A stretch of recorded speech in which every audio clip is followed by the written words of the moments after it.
Bonsoir à tous, bienvenue dans votre édition du week-end. Voici les titres de ce samedi 11 mars. Le prince Albert II sur les traces de ses ancêtres. Il s'est rendu hier à Olioul, dans le Var, où il a reçu un accueil plus que chaleureux. Reportage à suivre dans quelques instants. L'ONU et le CIO lancent une nouvelle initiative en faveur de l'égalité des genres par le sport. Une annonce faite hier à la mission permanente de Monaco auprès des Nations Unies. Nous y étions. Et puisque nous parlons du rôle du sport dans la promotion de l'égalité des genres, nous ferons plus ample connaissance ce soir avec Anouk Doria Modena. Elle est la présidente de la Fédération de lutte de Monaco. Dans ce journal également, nous reviendrons sur la bonne opération de la Roca Team dans la course aux play-offs. Ils ont signé hier une victoire précieuse à Baskonia en Euroleague. Et nous nous intéresserons aussi ce soir à cette nouvelle mode mise en avant notamment par les réseaux sociaux, cette recherche aux dents parfaites. Quelles sont les dérives et les risques des méthodes proposées? Le docteur Alain Brombal témoignera sur notre antenne. Et à la fin de ce journal, retrouvez le récital de Maxime Vengerov donné hier soir à l'Opéra de Monte-Carlo. Je vous le disais en titre, le prince Albert II s'est rendu hier à Olioul, dans le Var, une visite qui entre dans le cadre de ses déplacements réguliers dans les territoires liés historiquement à sa famille. Alors quels sont les liens qui unissent Olioul et la principauté? Élément de réponse dans ce reportage réalisé sur place par Christine Datomel et Lionel Bernardi. 353 ans, jour pour jour après la disparition de son ancêtre Charles Grimaldi, le prince Albert II s'est rendu sur les terres d'Olioul. Après avoir dévoilé le panneau signalétique d'appartenance au réseau des sites historiques Grimaldi de Monaco, le souverain, accompagné par le maire du village, est parti à la rencontre de la population. Dans la typologie des sites historiques Grimaldi, nous sommes là sur un lieu d'inhumation d'un Grimaldi, d'un évêque Grimaldi du XVIIIe siècle, qui de manière fortuite est mort à Olioul et y a été enterré. L'évêque de Rodez, Charles Grimaldi, était venu voir son frère à Olioul. Son frère était un officier de marine, donc qui servait dans la marine royale à Toulon, et avait acheté comme maison de campagne le château d'Olioul. Et donc c'est ce hasard de l'histoire qui fait qu'aujourd'hui Olioul est un lieu de mémoire de la famille Grimaldi et que la commune a souhaité adhérer à ce réseau qui s'étoffe de plus en plus. Maintenant plus de 70 collectivités territoriales françaises, sans compter les italiennes, ont rejoint ce grand mouvement qui est initié évidemment par les visites régulières du souverain. Une cérémonie en mémoire de Charles Grimaldi a ensuite été donnée en l'église Saint-Laurent, lieu même où a été inhumé l'évêque en 1770. Sa plaque funéraire, qui vient d'être restituée à l'identique de celle posée à l'époque, a ensuite été dévoilée par le souverain. Le prince Albert II s'est ensuite rendu sur le lieu qui fut l'habitation du frère de Charles Grimaldi au XVIIIe siècle, nommé jadis le château d'Olioul, une bâtisse qui aura appartenu à la famille Grimaldi durant plus de 40 ans. Vendu en 1794 comme bien national, le château d'Olioul, maison de campagne des Grimaldi, abrite aujourd'hui une école. Cette école qu'on a appelée le château, on savait que c'était un château, mais on ne savait pas trop à qui il avait appartenu. Et il a appartenu pendant des décennies à Charles de Grimaldi, le frère de l'évêque. Et donc cette école de château aujourd'hui, elle est occupée c'est une école primaire si vous voulez, mais moi je suis particulièrement touché parce que c'était mon école. Et à l'époque c'était l'école des garçons. Après avoir dévoilé une plaque commémorative en mémoire de sa visite sur le parvis de l'école, le souverain a signé le livre d'or de la ville et a reçu sur la place, devant la population réunie, la citoyenneté d'honneur de la commune. Ce que nous partageons, c'est certaines valeurs, donc des valeurs de la famille, de respect, des ancêtres, de la valeur pour les enfants, et si vous voulez, une certaine bienveillance vis-à-vis de la population, vis-à-vis de tout le monde. Ça, c'est des valeurs qu'on partage. Donc nous, on est très, très fort par rapport à l'olivier, qui est un arbre chargé de symboles, et donc ces symboles-là de sagesse et de paix, on les développe le mieux possible. Je trouve qu'ils vont très, très bien avec le prince également. Nous l'avons évoqué, c'est bien sûr à travers un très ancien ancêtre, l'évêque Charles de Grimaldi, qui est venu décéder ici à Olioul alors qu'il venait visiter son frère, mais qui a eu une très belle carrière, à la fois militaire et ecclésiastique. Et donc c'est un très beau lien. Donc c'est tout naturellement que j'ai eu grand plaisir à répondre à l'invitation de monsieur le maire d'Olioul de venir pour commémorer cet ancêtre, mais aussi pour voir tous les efforts qu'ils font en matière d'éducation, de préservation du patrimoine, d'environnement et bien d'autres aspects encore. Et donc je suis très heureux que ces relations soient enfin renouées avec Olioul. Symbole de Olioul, l'olivier, les racines de cet arbre expriment la longévité de la mémoire, mais aussi la force du souvenir et de la fidélité, des liens forts qui unissent Olioul à la principauté de Monaco. Dans son discours, le prince souverain dira « Le grand écrivain français, Colette, disait que les frontières n'étaient que fleurs. Je ne peux qu'être extrêmement touché par la dignité d'une ville qui est depuis longtemps non seulement cité de l'olivier, mais aussi cité des fleurs. » Et à l'occasion de cette visite, un olivier âgé de 25 ans qui est né et a grandi à Olioul a été offert au souverain comme un symbole des liens forts qui unissent la principauté à cette commune. Et nul doute que les habitants d'Olioul se rappelleront longtemps de la visite du prince Albert II. Prenons la direction de New York à présent, où se tient actuellement la 67e session de la Commission de la condition de la femme. En marge de cet événement, l'ONU Femmes et la mission permanente de Monaco auprès des Nations Unies ont proposé un rendez-vous autour du sport pour l'égalité des générations. Le reportage sur place d'Alexandra Pani. L'égalité des sexes par le sport, c'est la nouvelle initiative portée par le CIO et ONU Femmes lancée ce 10 mars à la mission permanente de Monaco auprès des Nations Unies. Ce projet a pour ambition de soutenir les organisations sportives et d'aborder les questions essentielles de l'égalité des genres et de la violence sexiste. Ces deux thématiques étaient au cœur de cet événement organisé en parallèle de la 67e CSW. Il s'agissait d'avoir des témoignages d'experts, mais aussi de membres du CIO sur l'ère numérique, tout ce qui se passe en ligne, à la fois pour promouvoir l'éducation, mais par le sport, et aussi pour interviewer des athlètes et avoir le ressenti sur ce qui se passe et les problèmes qu'ils subissent en ligne. Les fédérations n'ignorent pas le sujet. Et nous avons eu aussi ce témoignage très intéressant de la Fédération internationale de tennis qui a pris des mesures, qui a pris 21 principes. Des sujets d'actualité dont notamment la cyberviolence à travers les réseaux sociaux, une nouvelle forme de violence qui touche les acteurs du sport et tout particulièrement les femmes. So important to hear the reality of life for elite athletes at present, and the fact that social media is such an important aspect of who they are, their identity, their brand, you know, and there is more and more pressure to conform to having a social media identity. But with that, while there's benefits, there comes risks, and as we heard so brilliantly from Jordan today, it's the balance of that risk and the impact of being a target of violence. Le CIO souhaite montrer l'exemple et s'est fixé une série d'objectifs en matière d'égalité des genres et d'inclusion pour la période 2021-2024.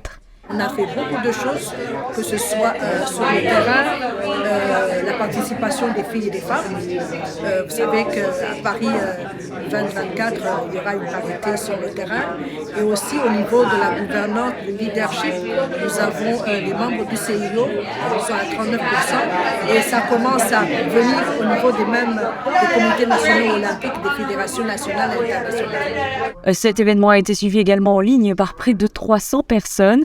Et réunissait un panel d'experts du milieu sportif, dont l'actuelle ministre des Sports du Brésil, Ana Moser, première femme ministre des Sports de son pays et ancienne olympienne. Iris Bazin, responsable de l'inclusion, de la solidarité et de l'égalité pour les Jeux Olympiques de Paris 2024. Ou encore Sharon Cohen, la fondatrice de Figure Skating in Harlem, une association récompensée par le CIO pour son implication auprès des jeunes filles. On rappelle que la principauté de Monaco co-préside le groupe des Amis du Sport au service développement et de la paix. Et puisque nous parlons du rôle du sport dans la promotion de l'égalité des genres, faisons plus ample connaissance avec celle qui a repris le flambeau de Robert Guénassia, père de la lutte à Monaco, disparu en 2022. Elle s'appelle Anouk Doria Modena. C'est une ancienne sportive de haut niveau. Elle est désormais la présidente d'une association qui ne compte étonnamment aucune femme parmi ses adhérents. Yannick Debever et Sylvain Péroumal sont allés à sa rencontre. Une femme leader par l'exemple. Anouk Doria Modena, ancienne taekwondoïste et désormais présidente de la Fédération monégasque de lutte. Un sport qui ne compte pourtant aucune adhérente en principauté et donc une situation que la dirigeante compte bien faire évoluer très rapidement. Déjà, on organise un tournoi à Monaco donc le 8 avril. Avec des jeunes enfants de toutes catégories à partir de 7 ans jusqu'à 18 ans. Et on a également aussi prévu un combat, une exhibition en fait de lutte féminine pour pouvoir justement donner envie peut-être aux petites sœurs, aux grandes sœurs qui viennent voir les petits frères et les grands frères lutter et les inviter, leur montrer en fait tout simplement que une nana a aussi sa place dans la lutte et que bien qu'à la base ce soit un sport masculin, on a tout autant notre place qu'un garçon. La peur du contact, de se blesser ou de s'imposer dans un milieu masculin peuvent représenter des freins à la pratique des sports de combat pour les jeunes filles. Anouk, ancienne pratiquante de taekwondo de haut niveau, est très bien placée pour montrer qu'une femme a non seulement toute sa place dans ces pratiques, mais surtout qu'elles peuvent être un formidable moteur dans la vie. Ça m'a apporté énormément de confiance en moi et simplement aussi pouvoir m'imposer dans un monde masculin, ne pas avoir peur en tant que personne, me développer en tant que femme. Et puis j'en ai pratiqué aussi à l'adolescence. On sait que l'adolescence est une période difficile avec un changement de corps, et tout ce genre de difficultés qu'en fait peut traverser une jeune femme. Un sport comme ça permet en fait tout simplement de s'affirmer, de se découvrir et de se développer en tant que tel. Portée par une femme, l'AS Monaco Lutte n'espère plus qu'une chose désormais, ouvrir une section féminine avec des jeunes filles que l'on appellera pour toujours des pionnières. Retour à présent sur ce match important dans la course au play-off d'Euroleague. La Roca Team affrontait hier Baskonia, la meilleure équipe à domicile de la compétition cette saison. Mais ça, c'était avant que les Monégasques arrivent à réaliser un match exceptionnel sur le parquet de Vitoria. Yannick Debever et Olivier Bonello vous font le récit de cette rencontre. Un énorme ouf de soulagement. La Roca Team vient de réaliser un match XXL face à Baskonia Vitoria Gasteiz, qui n'avait perdu que 2 matchs à domicile cette saison. La rencontre était d'une intensité rare entre 2 équipes joueuses et très rapidement, beaucoup de points sont inscrits de part et d'autre. Ce sont les Basques qui pendant un long moment vont mener au score grâce à une adresse longue distance vertigineuse. Les locaux sont impressionnants à l'image de Marinkovic à 100% de réussite au shoot en première période. Mais Monaco ne lâche rien et en l'absence de son meneur Mike James blessé à un doigt, chaque Rocaboy doit élever son niveau de jeu. Mathieu Strazel en tête. De Monaco qui se lève pour ce N1 de Mathieu Strazel. En fin de deuxième quart-temps, les Monégasques parviennent à infliger un 10-2 à Vitoria qui leur permet de passer devant. Après un début de match maladroit, Alpha Diallo se mue en leader d'une équipe qui mène 52-47 à la mi-temps. La pause permet aux 2 équipes de souffler après une mi-temps jouée à une vitesse folle et ce n'est pas fini. C'est le jeu de Baskonia de courir et shooter à 3 points. Ils termineront d'ailleurs ce match avec 33 shoots à 3 points tentés pour 16 réussites. Côté Roca Team, difficile de rivaliser avec seulement 5 tirs longue distance sur 19 essais.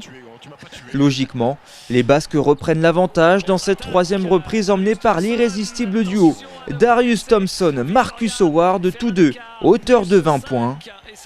Après un temps mort d'Obradovic, la Roca Team riposte avec un 10-2 et des actions qui font mal à la tête des locaux à l'image de ce poster de Donta Hall. Un point d'écart donc seulement et encore 10 minutes à jouer. Le public de Baskonia joue son rôle à merveille et pousse son équipe à reprendre le dessus avant le coup de sifflet final. Mais soudés, les Roca Boys insubmersibles parviennent toujours à rendre les coups infligés par les joueurs de Joan Peñarroya. Chima Moneke est le facteur X de cette rencontre avec 14 points et 13 rebonds pour 26 d'évaluation. À 2 minutes de la fin, Monaco traîne 2 points de retard avant de mettre KO Baskonia une bonne fois pour toutes en leur infligeant un 15-2 avec tour à tour des actions de grande classe d'Eli Okobo et Jordan Lloyd. Score final 102-93, Monaco sort vainqueur d'un match d'anthologie face à une magnifique équipe de Vitoria. I was happy to be in a game like that because that's what you live for. You know, I've watched plenty of incredible EuroLeague games, so to compete in one of those ones, especially on the road against a team like that that's on fire right now, yeah, it was amazing. You know, Marcus Howard was making incredible plays, and I was just watching as a fan as well, but knowing that, you know, we got to respond, and, you know, Ellie, Jordan, they made big plays as well, so incredible. It was an unbelievable basketball promotion. And for me, you know, like being part of this, you know, like I'm proud of, you know, like all the team, you know, like all the guys, you know, like physios, you know, like doctors who help, you know, this process. Au-delà de la manière, cette victoire permet à Monaco de faire un grand pas en avant vers les playoffs en reléguant ses poursuivants à 3 victoires derrière. Avec sa forme actuelle, la Roca Team peut même se permettre de regarder devant en pensant aux 4 premières positions. Et après cette rencontre, la Roca Team s'est envolée en direction de Roanne. Aujourd'hui, ils affronteront les joueurs de la chorale ce dimanche à 17h pour la 23e journée de Betclic Elite. Intéressons-nous à présent à ce phénomène de mode, notamment relayé par les influenceurs sur les réseaux sociaux, celui d'avoir un sourire hollywoodien, mais avec des techniques parfois mal conseillées ou mal maîtrisées. Ces dérives sont dénoncées par certains chirurgiens dentistes.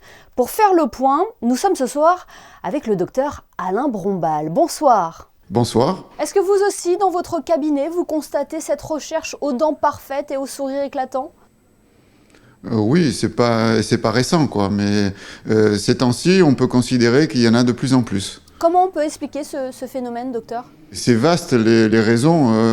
Il y a les raisons déjà des réseaux sociaux, des publicités qui sont faites, l'engouement des personnes qui communiquent entre elles et qui ont des résultats esthétiques et qui veulent avoir la même chose que le copain ou la copine. Vous avez mentionné le mot esthétique tout à l'heure. Ça passe au-dessus des soins maintenant ? Ben justement, c'est là qu'il faut le rôle du dentiste, c'est d'être le modérateur et être de bons conseils vis-à-vis de son patient et tempérer, on va dire, les ardeurs esthétiques du patient et pour lui faire comprendre que des fois, en faisant des travaux de prothèse dans la bouche, on va passer un point de non-retour et on va impliquer les dents dans des travaux qui sont après irréversibles. On voit surtout sur les réseaux sociaux ces couronnes dentaires, ces facettes. Expliquez-nous un petit peu comment ça marche. Vous avez, on va appeler ça des centres de soins, où il y a des travaux qui sont des fois faits un peu à la chaîne et d'une manière très rapide, et qui sont où là, on va pas du tout respecter ce que je vous disais tout à l'heure, où le dentiste ne joue plus son rôle de modérateur, et c'est seulement d'aller dans le sens de la demande du patient, sans lui expliquer ce qu'il va avoir à la fin comme travail, dans le côté irréversible. Oui, ce n'est pas sans risque. On voit parfois des influenceurs qui se font limer les dents alors que les dents sont saines. Hein.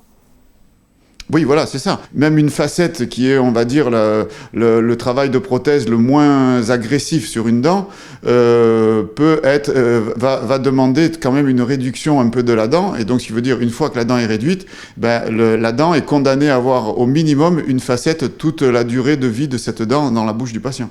Vous avez déjà rattrapé pas mal de dégâts, docteur, après des interventions ratées qui promettaient le sourire parfait ? J'ai commencé à travailler en 86, donc évidemment, depuis 1986, j'ai eu à rattraper des cas de travaux qui avaient été faits, qui n'allaient pas, et qu'il faut, disons, essayer de trouver une solution au patient pour qu'il ne soit pas handicapé par le traitement précédent. Le risque aussi, docteur, c'est d'aller faire des interventions en dehors de Monaco, dans l'Europe, ou dans le monde, parce que les coûts sont beaucoup moindres ? Il ne faut pas dire que tous ces centres sont mauvais, mais après, il faut faire attention de ne pas aller dans des centres où la qualité du travail n'est pas la même que dans des cabinets dentaires, je dirais, normaux. Un petit mot, docteur, sur le blanchiment des dents. Là aussi, il faut être vigilant sur les techniques proposées. Déjà, il faut qu'elles soient faites par, disons, un dentiste, et non pas dans des bars à sourire, comme on appelle, où c'est des cabinets d'esthétique ou des cabinets de bronzage où ils proposent des blanchiments, puisqu'il n'y a personne dans ces structures qui sont capables de dire si le patient peut recevoir sans risque, disons, un traitement de blanchiment. Par contre, au jour d'aujourd'hui, par rapport à il y a une quinzaine ou une vingtaine d'années, ces traitements de blanchiment ne vont pas abîmer la surface de l'émail, puisque l'émail reste brillant et poli comme avant le traitement. Mais par contre, il y a quelques contre-indications qu'il faut respecter. Finalement, docteur, le meilleur moyen pour avoir de belles dents blanches et alignées, c'est tout simplement de se rendre régulièrement chez son dentiste. Exactement, c'est-à-dire que par des contrôles réguliers, vous allez le dentiste va pouvoir identifier un problème et le prendre au point de départ. Et donc, une petite carie sur une dent de devant, par exemple, pour parler de l'esthétique, pour rester dans le domaine de l'esthétique, une carie devant sur une incisive, on la prend au départ, on fait un petit composite, un petit soin, qui est un soin mineur en tant que type de soin et que même en tant que dépense, puisque c'est un soin, donc remboursé par les caisses sociales. Et on évite de passer à une étape de facette ou de couronne, et ça permet, ces traitements de composite peuvent durer des années sans aucun souci. Eh bien, merci beaucoup Alain Brombal d'avoir été avec nous pour revenir sur ce phénomène. Merci infiniment. Merci beaucoup. Musique avec l'Opéra de Monte-Carlo qui poursuit sa programmation dans la mythique salle Garnier. Hier soir, Maxime Vengerov était en récital. Le violoniste remplaçait au pied levé Daniel Barenboim, contraint d'annuler sa tournée. Retour sur ce moment avec notre mélomane José Sacré.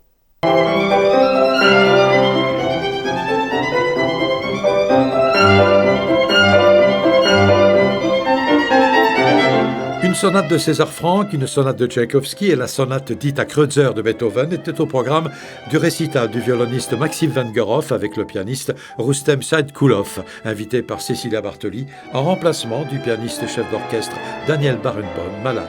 Mon histoire avec Maestro Barenboim, c'est très long, parce que j'ai été son étudiante pour plusieurs années maintenant.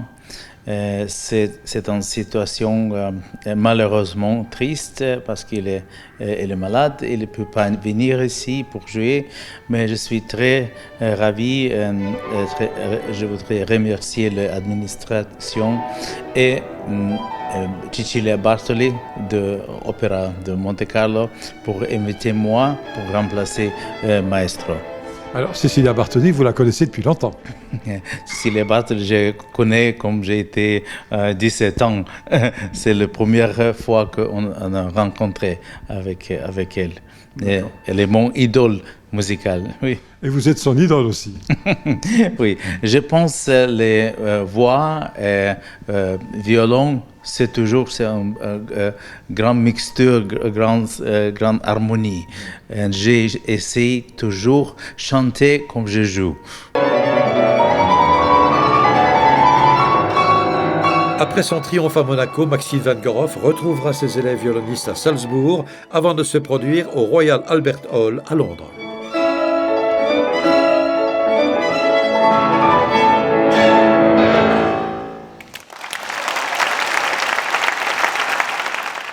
Et prochain rendez-vous à l'Opéra de Monte-Carlo le 17 mars prochain avec la représentation de la Traviata de Verdi. Dans l'actualité en bref, le Comité national monégasque AIAP auprès de l'UNESCO propose jusqu'à demain dimanche une exposition intitulée « Les belles femmes » dans sa galerie du quai Antoine Ier. L'opportunité de découvrir les œuvres de Natalia Vincic qui a voulu célébrer les femmes et leur beauté intérieure. Il est temps à présent de découvrir les prévisions météo pour cette fin de week-end. Bonsoir Yannick Debever, quelle est la tendance pour la journée de demain ? Bonsoir Émilie, bonsoir à tous. Encore une belle journée à prévoir en principauté ce dimanche, sous un soleil plein et toujours cette petite brise maritime. Côté thermomètre, il fera entre 11 et 17 degrés. Le jour se lèvera à 6h47 pour se coucher à 18h33. En ce dimanche 12 mars, les Justines seront à l'honneur. Merci Yannick et merci à vous de nous être fidèles chaque soir sur Monaco Info. On se quitte en images avec les photos de Stéphane Dana qui vous fait revivre le match de la Roca Team face à Baskonia et cette magnifique victoire en Euroleague. Excellente soirée à tous et à demain 20h pour le best-of de la semaine.